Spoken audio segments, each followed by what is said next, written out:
अथ ऋग्वेदे चतुर्थाष्टके सप्तमोऽध्यायः।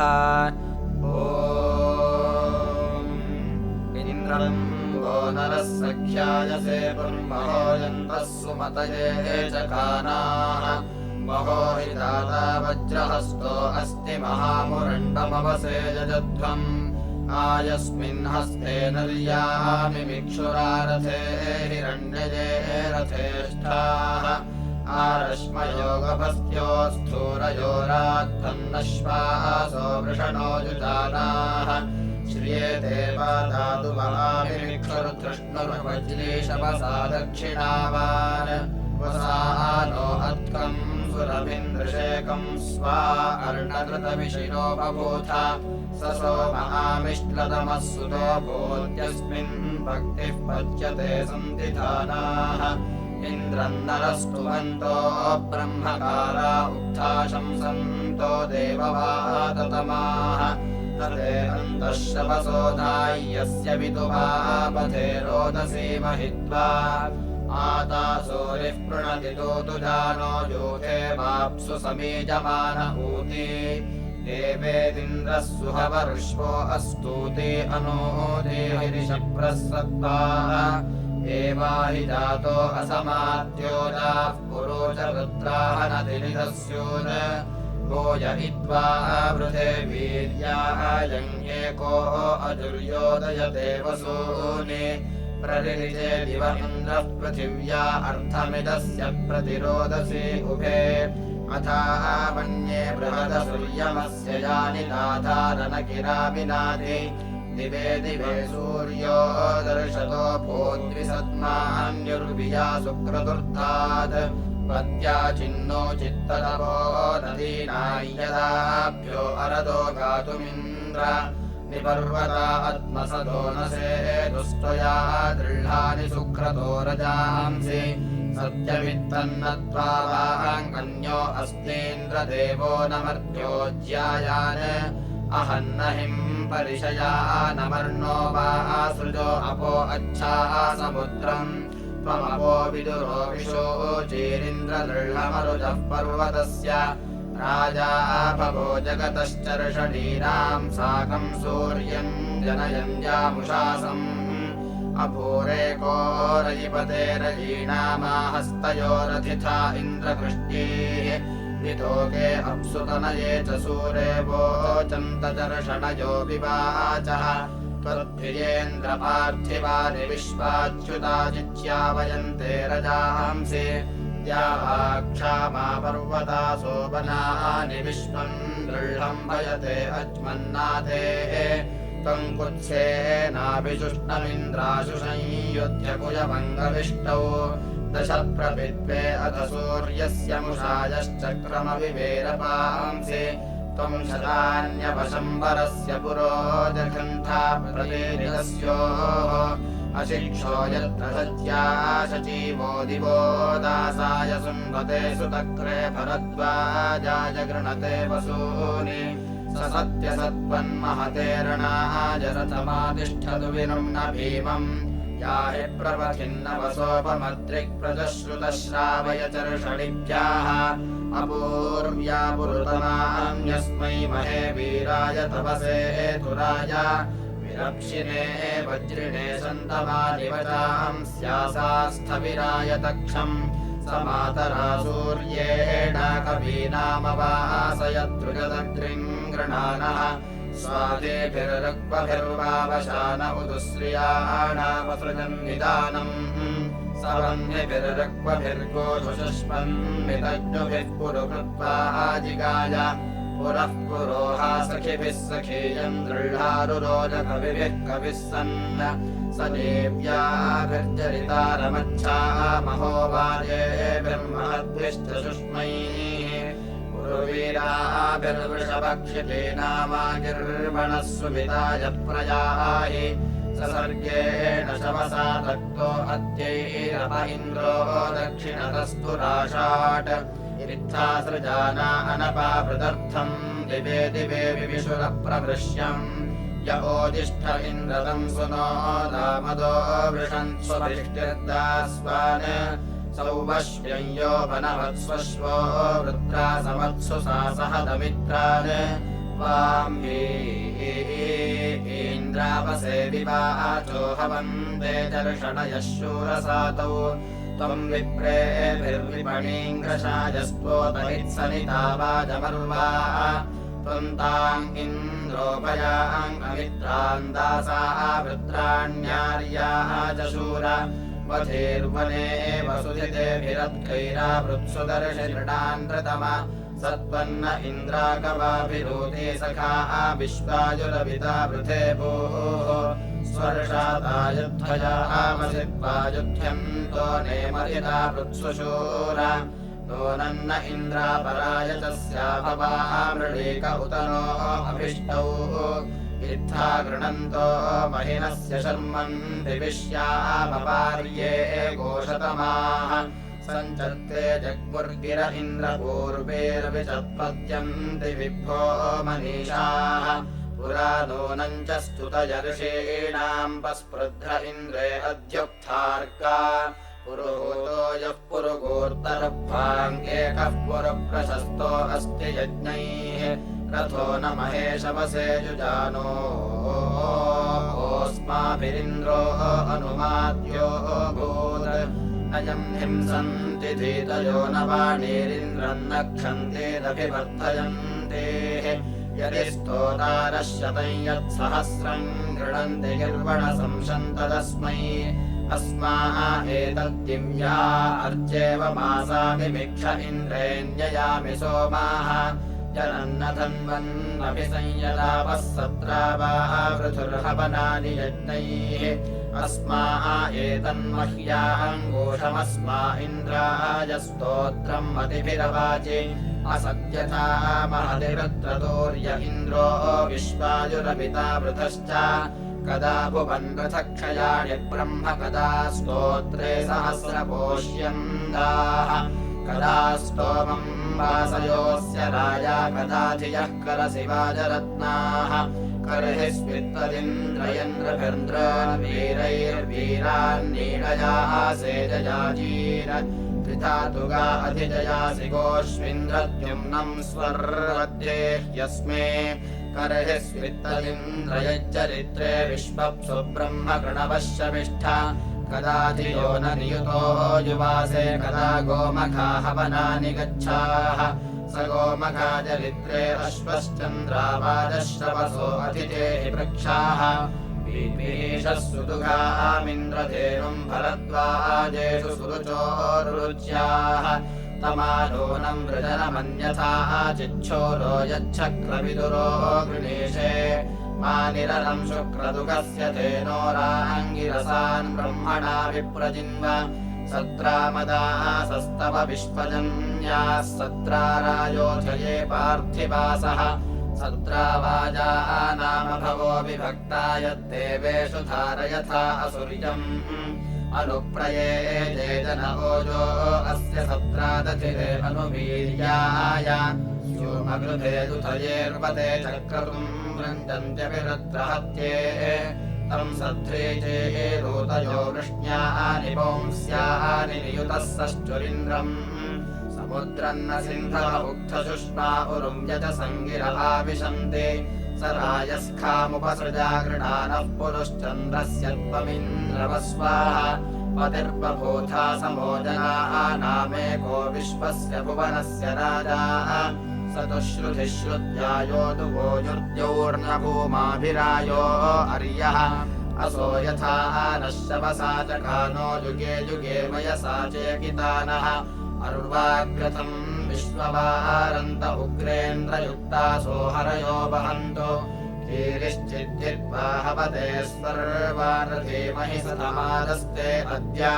प्रोद्रोणे हरयः कर्माग्मन् पुनाना सरुज्यन्तो अभूवन् इन्द्रो नो अस्य पूर्यः पवीयाद्युक्षो मदस्य सोम्यस्य राजाः आसस्राणासश्रवसानमच्छेन्द्रम् सुचक्रे रथ्यासो अश्वाः अभिश्रवर्ज्यन्तो वहेयुर्नो चिन्नुवायो नमृतम् विधस्येत् वरिष्ठो अस्य दक्षिणामि यर्तेन्द्रो मघोनाम् तु विकूर्मितमः यया वज्रिवः पर्यास्यम्भो मघा च कृष्णोदयसे विसूरेण इन्द्रो वाजस्य स्थविरस्य तारेन्द्रो गीर्भिर्वर्धताम् वृद्धमहाः इन्द्रो वृत्रम् हनिष्ठो अस्तु सत्पाता सूरिः प्रणति दूतुजानः अपादित उदुनश्चित्रतमो महीम् वर्षद्युमतीमिन्द्रहूतिम् पन्यसेन्धेतिम् दैव्यस्य यामञ्जनस्य रातिम् वनते सुदानोः दूराश्चिदावसतो अस्य कर्णाघोषादिन्द्रस्य संयति ब्रुवाणः एयमेनम् देवहूतिर्ववृत्यान्मद्र्या अगिन्द्रमियमृज्यमाना तम्बोधिया परमयाः पुराजामजरमिन्द्रमभ्यनोष्यर्कैः ब्रह्मा च गिरोदधिरे समस्मिन्महांश्चस्तोमो अधिवर्धविन्द्रे वर्धाद्यै यज्ञमुत सोम इन्द्रम् वर्धाद् ब्रह्म गिर उक्था च मन्मा वर्धाहैनमुषसो यावन्नक्तोर्वर्धान्मासाः शरदोद्याव इन्द्रम् एवाजज्ञानम् सहसे असामिवारुधानम् राधसे च श्रुताय महामुग्रमवसे विप्रनूनमाविवासेमवृत्रतूर्येषु मन्द्रस्य कवेर्दिव्यस्य वह्नेर्विप्रमन्मनोवचनस्य मग्धाः अपानस्तस्य सजनस्य देवेशो युवस्व गृणते गो अग्राः अयमुशानः पर्यद्रिमुस्रा ऋतधेतिभिरृतयुग्युजानः रुजतरुग्नम् विफलस्य सानुम् पणीङ्गृवचोऽभिरभियो नदीन्द्राः अयम् द्योतयदद्युतो व्याहक्तोन्दोषावस्तोः शरद इन्दुरिन्द्र इमम् केतुमदधुर्नोचिदह्नाम् शुचिजन्मन उषसश्चकार अयम् रोचयदरुचो रुचारो ओयम् वासयद्भिर्ऋतेन पूर्वेः अयमीयतर्तयुग्भिरश्वैः स्वर्विदानाभिनादर्शनिप्राः नो गृणते प्रत्नराजन्निषः पिन्ववसुदेयाय पूर्वेः अप ओषधीरविषावनानिगा अर्वतो ऋचसेरिः इन्द्रविपतुभ्यम् सुतोमदायावस्य हरि विमुचा सखाय उत प्रयाय गणः निषद्याथाय यज्ञाय गृणते वयोधाः अस्य विभयस्य यज्ञान इन्द्रमदाय क्रत्वे अभिवो विरप्शिन् तमुते गावो नरहापो अद्रिरिन्दुम् समह्यन् पीतये समस्मै समिद्धे अग्नौ सुत इन्द्रसोम आत्वा वहन्तु हरयो वहिष्ठाः वायता मनसाजो हवीमीन्द्रायाहि सुविताय महेनाः आयाहि शश्वदुशताय याथेन्द्रमहामनसा सोमपेयम् उपब्रह्माणि शृणव इमानोथा ते यज्ञस्तन्वे वयोधात् यदिन्द्रदिविपार्ये यदृथग्यद्वास्मे सदने यत्र वासे अतो नो यज्ञमवसे नियुत्पान् सजोषाः पायगिर्वणो मरुद्भिः अहेळमान उपयाहि यज्ञम् तुभ्यम् पवन्त इन्दवः सुतासाः गावो न वज्रिन् स्वमोको अच्छेन्द्रागहि प्रथमो यज्ञियानाम् याते काकुत्सुकृताया वरिष्ठाय या शश्वत्पिबसि मध्वपूर्मिम् तया पाहि प्रते अध्वर्युरस्थात् सन्ते वज्रो वर्ततामिन्द्रगव्युः एष द्रप्सो वृषभो विश्वरूप इन्द्राय वृष्णे समकारि सोमाः एतम् विवहरिवस्थातरुग्रयस्येशिषे प्रतिवियस्ते अन्नम् सुतः सोमो असुतादिन्द्रवस्यानयम् श्रेयाञ्जिविदुषेरणाय एतम् दिदिर्व उपयाहि यज्ञम् तेन विश्वास्तविशीरा वृणस्व त्वयामसि त्वेन्द्रयाह्यर्वागरम् ते सोमस्तन्वे भवाति शतक्रतो मादयस्वा सुतेषु प्रास्मान् अवप्रतना सुप्रवीक्षो प्रत्यस्मै पिपीषते विश्वानि विदुषे भर अरङ्गमाय जग्मये पश्चाद्दग्मने नरेः एमेनम् प्रत्येतन सोमेभिः सोमपातमम् अमत्रेभिरजेषिणमिन्द्रम् सुतेभिरिन्दुभिः यदि सुतेभिरिन्दुभिः सोमेभिः प्रतिभूषथ वेदा विश्वस्य मेदिरो धृषत्तन्तमिदेशते अस्मा इदन्धसोऽध्वर्यो प्रभरा सुतम् कुवित्समस्य जेन्यस्य शर्धतोऽभिशस्तेरपस्परत् यस्य त्यच्छम्बरम् मदे दिवो दासाय रन्धयाः अयम् स सोम इन्द्रते सुतः पिब यस्य तीव्रसुतम् मदम् मध्यमन्तम् च रक्षसे अयम् स सोम इन्द्रते सुतः पिब यस्य गा अन्तरश्मनो मदे दृढा अवासृजः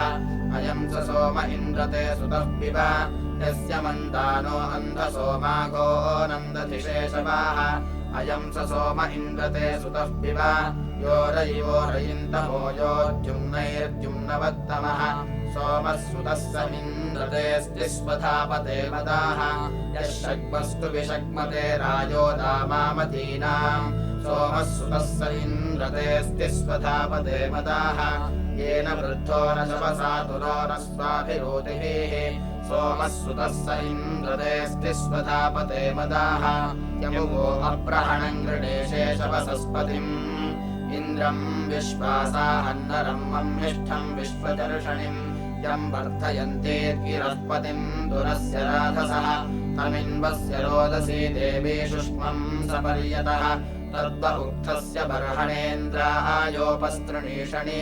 विपोनयस्योतयोऽपि यद्रोहन्ति सक्षिताः अविदर्दक्षम् मित्रो न वीयान्पपानो देवेभ्यो वस्यो अचयीत ससमांस्तौलाभिर्धौतरेभिरुष्यापायुरपवत्सखिभ्यः ऋतस्य पथिवेधा अपायिश्रिये मनांसि देवासो अक्रन्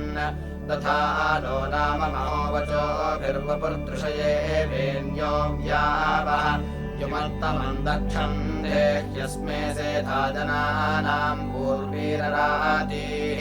वर्षीयोपयः कृणुहि शचीभिर्धनस्य सातावस्माङ्गविड्ढि इन्द्रतुभ्यमिन्मघवन्न वयम् दात्रे हरिवोमा विवेनः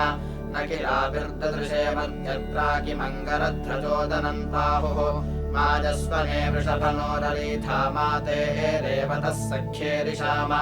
पूर्वेष्ट इन्द्रनिश्चितो जनेषु जह्यसुष्मेन् प्रवृहावृणदः उदभ्राणेः वस्तनयन् नियर्तेन्द्रो राधांस्यश्व्यादिगव्याः त्वमसि प्रतिभः कारुधायामात्वा दामानहादभन्मघोनाः अध्वर्यो वीरप्रमहे सुतानामिन्द्राय भरसह्यस्य राजाः यः पूर्व्याभिरुतनूतनाभिर्गीर्भिर्वा वृधे गृणता वृषीणाम् अस्य मदे पुरुवर्पांसि विद्वानिन्द्रो वृत्राण्यप्रतीजखान तमुप्रभोषि मधुमन्तमस्मै सोमम् वीराय शिप्रिणे पिबध्यै पाताः सुतमिन्द्रो अस्तु सोमम् हन्ताः वृत्रम् वज्रेण मन्दसानः गन्ताः यज्ञम् परावतश्चिदच्छावसुर्धी नाम विताकारुधायाः इदम् यत्पात्रमिन्द्रपानमिन्द्रस्य प्रियममृतमपायि मत्सद्यथाः सौमनसाय देवम् या अस्मद्वेषो युजवद्ब्रह्माः येनामन्दानो जहिषो रशत्रोञ्जामिमजामिमघवन्नमित्रान् अभिषेणाङ्गभ्या आदेदिशानान् पराः च इन्द्रप्रमृणा जही च आसुष्माणो मघवन्निन्द्रवृक्स्वा अस्मभ्यम् महिमरिवः सुगङ्गाः अपान्तोकस्य तनयस्य देश इन्द्रसूरीन् कृणुहिष्मानो अर्धम् आत्वा हरयो वृषणो युजाना वृषरथासो वृषरश्मयोत्याः अस्मद्राञ्चो वृषणो वज्रबाहो वृष्णे मदाय सुयुजो वहन्तु आते वृषन् वृषणो द्रोणमस्थुर्हृतवृषोरोर्मयो वदन्तः इन्द्रप्रतुभ्यम् वृषभिः सुतानाम् वृष्णे वरन्ति वृषभाय सोमम् वृषासि दिवो वृषभः पृथिव्या वृषासिन्दूनाम् वृषभस्तियानाम् वृष्णे त इन्दुर्वृषभवीमाय स्वादूरसो मधुमेयो पराय अयम् देवः सहसा जायमान इन्द्रेण युजापणिमस्तभायत् अयम् स्वस्य पितुराजुधानीन्दुरमुष्णादशिवस्य मायाः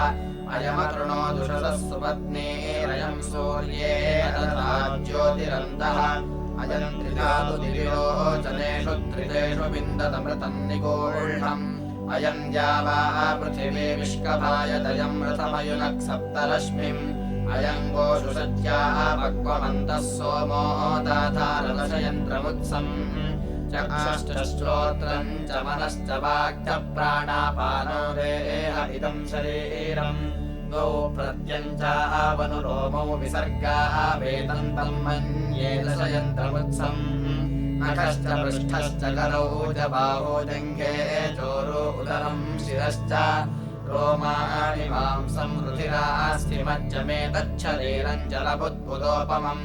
भ्रुवौ ललाटे च तथा च कर्णौ हनो कपोलौ चुमुकस्तथा च ओष्ठौ च दन्ताश्च तथैव जिह्वामेतच्छरीरम् मुखरत्नकोशम्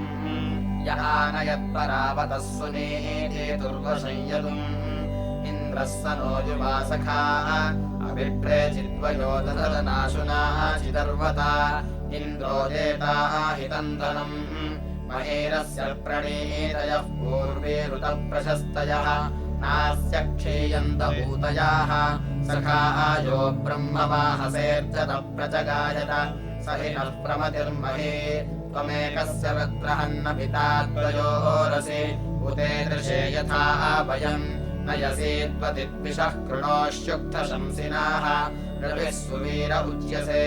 ब्रह्माणम् ब्रह्मवाहसङ्गीर्भिः सखाय मृग्वियम् गान्नदोहसे हुवे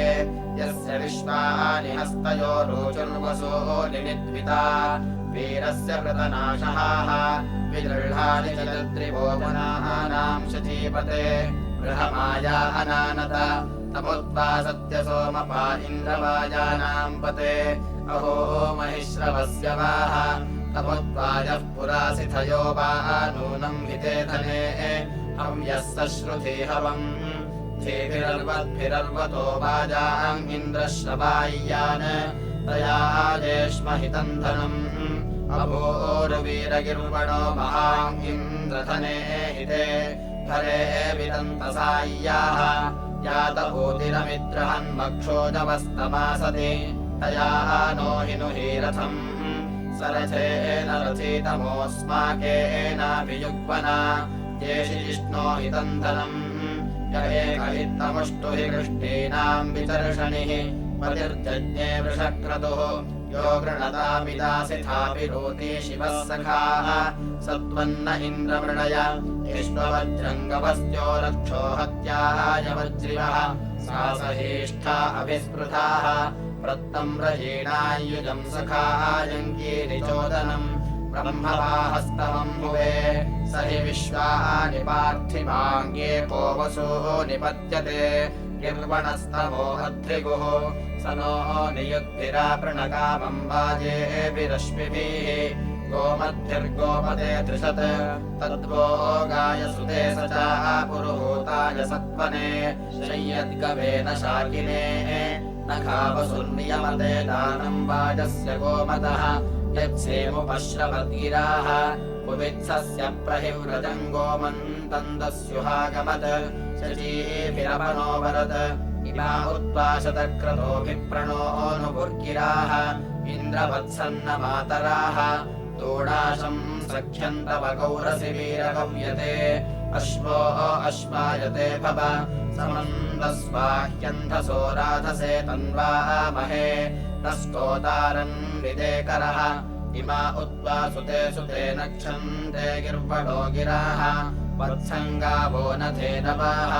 पुरोतमम् पुरूणाम् स्तोतॄणाम् विवाचि वाजेभिर्वाजयताम् अस्माकमिन्द्रभूतु ते स्तोमो वाहिष्ठो अन्तमः अस्मान्द्राये महेहिनो अभिभृवुः पणीनाम् वरशिष्ठे मूर्धन्नस्थात् पुरुः कक्षो न गाङ्ग्यः यस्य वाजोरिभद्रवद्भद्रा रातिः सहस्रिणीः सद्यो दानाजमंहते